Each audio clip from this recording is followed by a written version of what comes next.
असफलताओं से खेलते हुए दुखों का घूंट पीने के लिए, दुनिया की खरी खोटी सुनते हुए अपने वजूद को कायम करने के लिए मैंने देखा है एक जिंदगी को जूझते हुए अपनी हसरतों को पूरा करने के लिए। बना के विकलांगता को अपना हथियार, साहस के घोड़े पे हो के वो सवार, बाधाओं को चीरती हुई रुखों को मोड़ती हुई कर गई वो अपने सारे सपनों को साकार।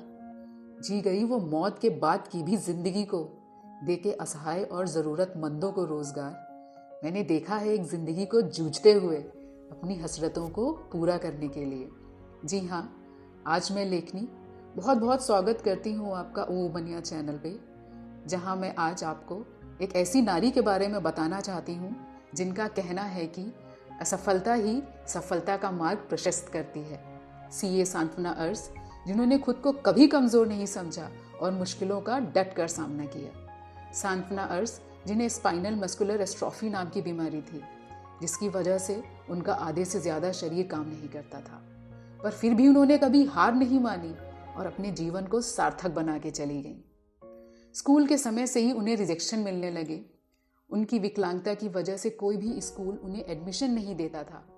उन्होंने अपनी 8वीं तक की पढ़ाई घर पर ही पूरी की। जैसे तैसे एक स्कूल ने उन्हें एडमिशन दिया और 10वीं में अच्छे अंक प्राप्त होने पर भी उन्हें कॉमर्स लेना पड़ा।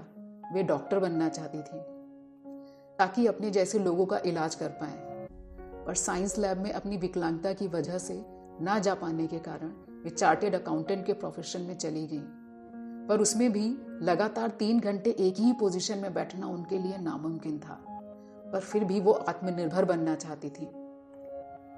10 साल की कड़ी मेहनत करने के बाद उन्हें सीए की पद्धति प्राप्त हुई और वे सीए सांत्वना अर्स के नाम से पहचानी जाने लगी। उन्होंने विकलांग लोगों के लिए कार्य करना भी शुरू किया, साथ में उन महिलाओं के लिए भी जिन्हें रोजगार की जरूरत थी। वे उदय शक्ति एवं जन कल्याण समिति में को फाउंडर भी रहीं, जिसमें वे डिसेबल और वुमेन एम्पावरमेंट के लिए कार्य करती थी। और आज भी उनके नेक कामों को उनका परिवार और उनके सहयोगी आगे बढ़ा रहे हैं। वे जहाँ जहाँ गईं अपनी छाप छोड़ती चली गईं, चाहे वो भोपाल शहर हो या अन्य कोई शहर।